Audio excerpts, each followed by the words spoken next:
So if you wanted to display the page number or you wanted to display the other information, you can do that. So let's quickly have a variable called page number here. Page number, by default it's going to be 1 because that is going to be the page number is going to be first. Let's say total count, by default let's say 0. That's the total count, right? So let's have this page number here. In as soon as we click on handle next, as soon as we click on handle next, and we have this next, we have the next page, we need to navigate to the next page. We will say this dot page number plus plus. So basically we are increasing the page number count by 1. Okay, and then you could always say if there is nothing, then you say this dot page number equal to 1. That means you are resetting it to 1 value. Okay, and then for this total count, right, for this total count, you really need the total count. You really need the total count. So you can always store the value from the response of GraphQL, that is total count. This is coming up here. But remember, using this total count can really I would say degrade your performance and impact the performance if you have huge number of records for a certain object. So think before using this total count parameter. That is really a kind of disclaimer that Salesforce has given to us. So we would say this dot total count equal to, we are going to use the same thing, and instead of page info we will use total count. So we got this total count as well, we got the page number as well. If you want how many total pages are there, if you want how many total pages are there, so you could always uh, you have got this is your page size, right? Page size is 5, or let's create a variable here, page size, and by default make it as 5 and say this dot page size. So we have made everything dynamic. You change the values here, the complete setup is going to get changed. So you have got page size as 5. So now you want what are the total number of pages, how many number we have got, how many number of pages we have got, right? So let's create a getter variable. Let's create a getter variable here. We'll say get total pages, and it is going to return. So how you will get total pages? Total count divided by the page size, right? So we'll say this dot total count divided by this dot page size, right? And this might really end up giving you some fraction of numbers, because if you divide 23 by 5, you're going to get somewhere 4 point something something, right? You're going to get 4 point something something. So you could always take help from the math class of JavaScript. You could always take help from the math class of the JavaScript to round up the numbers to a certain, either on a seal on a floor, right? On a seal or on a floor. So let's quickly use this. Let's quickly put it inside a math class, math.seal, and whatever we are getting. So what we are saying, whatever the outcome we are getting after dividing these two numbers, we wanted to get the highest boundary. It depends if it is the result might vary based on number of records. You could always play around with the function. Now let's get back to our HTML, and we are going to have inside this inside this division tag, where we have got lightning data table itself, we're going to have a paragraph here, and here we will say we have got a class that is going to say slds text, and then we'll say align center. We wanted to align it to the center. Okay, and then here we are going to write our text. Okay, so let's say showing showing page number. Let's get here. Let's say page number, showing page number of total let's say total pages. So we are saying, or maybe showing, or let's say displaying one of total 5 pages from, and you could say total, from total records, and let's say you've got what is this total count, right? Total record is total count. So this is how you're displaying, or maybe you would say displaying page one of 5 from total records and total count. You could put it here, right? You could put it here. So we've got this SLDX text align center displaying page number if it is initial page number 1 divided by 5, 1 of 5 from total records, total count, right? Let's go ahead and deploy this, and finger cross. Let's see if this works, and hopefully it should work. Let's deploy this. Refresh this page, and hopefully it is going to work. So you could see here we've got displaying 1 of 5 from total records 23. Now you can say displaying page 1 of 5, or you could say you could always change the text here. I just showed you that, okay, you could kind of display something like this. Okay, now if you click on next, it says displaying 2. That is really good. 2 of 5, right? You again click on next, 3 or 5.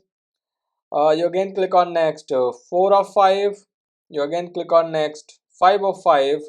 And now if you click on next, you will see 1 of 5. You would see 1 of 5, right? Now you might want it to give some spacing on from the top. You might want it to have some spinner as soon as you click on next button, right? You definitely wanted to do that. So let's add those as well. So let's quickly say SLDS. We wanted to give the padding top, and let's say medium. We wanted to give medium padding. Okay, we wanted to give medium padding here, and then we'll say displaying page 1 of whatever we have got, and this is something we have got. Okay, from total records. Okay, from total records, whatever we have. You might want it to change the styling, color, something. You could always do that. Maybe let's say style, and we'll say color. Maybe I wanted to say light blue, or maybe light sea green. It could be anything. Okay, it could be anything. And then let's quickly add lightning spinner here. We'll say lightning spinner. Let's add it variant as a brand, and we'll say size is small, and let's quickly say if true. This is only going to display, the spinner is only going to display when a variable is loading is set to true. When a variable called is loading is set to true. Okay, now let's go ahead, define this variable in our JavaScript. By default it is going to be set to false. So that we are not seeing that this spinner. Okay, we are not seeing this spinner, but as soon as we go to the next, we click on handle next, we wanted to show the spinner. We click on handle next, we wanted to show the spinner. So what we will do, we will make the value for this variable to true, so that spinner starts displaying. So let's make the value for this variable to true on handle next. As soon as we say handle next, we'll say this dot is loading equal to true. And as soon as we got the response from Salesforce, we prepared everything, or we got some error, we need to stop the spinner so that we could see the result, or we could see the error. So inside our wired method of our GraphQL, as soon as we have prepared this data list, we are going to set the value to false, or we are going to set the value to false in case of there are any errors. In case of there are any errors. So remember, we are controlling this spinner with the help of a boolean variable. By default, that is setting to false. So the information is, so the spinner is not going to display it. And then as soon as user click on next button, we are setting the value to true. So spinner starts displaying. Once we got the response from Salesforce, setting the value to false, or if we get some error, setting the value to false, and then see either response or error. Let's get back to Salesforce if it is deployed. I think it is, but I'm going to redeploy it just to cross check. So after you have made these changes, redeploy it to Salesforce, and then we will test it together. Okay, so let's refresh this page. So you notice one thing. You've noticed one thing here. We'll talk about the coloring another part, but do you notice one thing? This piece of code actually displayed before the table, and there was no spinner. It actually took some time, but there was no spinner, right? We'll talk about that later. Let's click on next. You see the spinner is coming, and then you got this response. You got this response. You again click on next. The spinner is coming again and again, right? And then again. So if you click next, spinner is coming. But when you loaded for the first time, there was a time where it actually somewhere it took somewhere around 2 to 3 seconds. The page loaded, table was not there, and spinner was also not there. Spinner was also not there. So how to put the spinner to as soon as your component starts loading? As soon as your component starts loading. To do that, all you have to do is just add this lifecycle hook, that is connected callback, and from the connected callback say this dot is loading equal to true. That's it.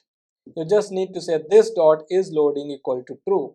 So as soon as your component is connected to DOM, the spinner is going to start displaying, and you are already setting, or you are already hiding the spinner from the response of your wired GraphQL method, GraphQL response, right? So no further changes are required to do or to stop the spinner on the load of the page. So after adding that lifecycle hook method, connected callback, let's deploy it, and this time we'll see the magic. This time we will see the magic that it is actually displaying the spinner when the component is getting loaded. You see it, you have seen, right? It was coming up. Now if we say Amit Singh, now as soon as we searched for some contact, it actually displays as displaying page one of one from total two records. One of one from total two records. Now there is this button is still visible. If I click on next, not sure are we are going to get error. What exactly we are going to do? Not sure. I think it got stuck. Right? It got stuck. So what we have to do here? If there is no next page, disable this button. Either hide it completely or disable clicking. Okay, so when how we are going to check it? We will say if there is has next page which is equivalent to false. If it is equivalent to false, we are going to disable the button. Okay, so let's quickly add another getter method here. Another getter method will say get, and we'll say disable next button, and here we are going to say return, and that is going to say this dot page info. Let's check if there is something on page info, and then we will say has next page. So this is actually going to return if next page is there or not. And if there is no next page, this value is going to set to be false, but we need to disable it, right? So we are going to invert the output. So if it says has next is equal to false, it is going to revert it, and it will say has next, disable next button to true. And then get back to your HTML. On your button you have to say add an attribute called disabled, and then just put your variable. So by default it is going to be false, so it is not going to get disabled. But if there is no next records, the button is going to be disabled. So let's refresh this page and see the magic. Hopefully the magic will happen, hopefully. Okay, so by default we definitely seeing this button as enabled. Let's search for some contact, and you can clearly see that the button has been disabled. Now the button has been disabled. If you maybe remove everything from here, then button is enabled. But as soon as you start search, you got limited number of record, the button was disabled. Now there could be a question that if the button is disabled, or maybe let's say if we keep going to the next page, okay, like this, and in the final page the button is disabled, so how we are going to come back to the previous first page? Because there is no option for us now, because we are on the last page. So how we are going to reset the page numbers here, right? So for that, let's quickly add one more button. Here. Before this we are not going to we'll disable it, but that's fine. We'll say variant is a brand. Icon we are definitely going to change, and we will say handle reset. So what we want on the click of this button, we want to say start from page number 1. So let's go back to the JavaScript. And have a event here, not event, a method accepting event parameter. Let's do this. We're definitely going to do all these two things. And then what we'll say this dot after equal to null, and this dot page number equal to 1. So we are coming back from the starting. Now when you are going to disable this button, if there is you really don't want to disable, because you might want it to come back to the previous page from any page you are in, right? So that is fine. But what icon you wanted to utilize here? So let's see what we have in SLDS icon. Do we have something called reset here? Let's see. I'm going to do search for reset. Okay, we have something called this reset password. Password is there, which is actually a reset button. Okay, I'm going to utilize it here, and this is under action. It is under action category. So we will say action colon reset password, and let's deploy this now. So we added a button called reset. Basically this is an icon. Then that is calling a method called handle reset.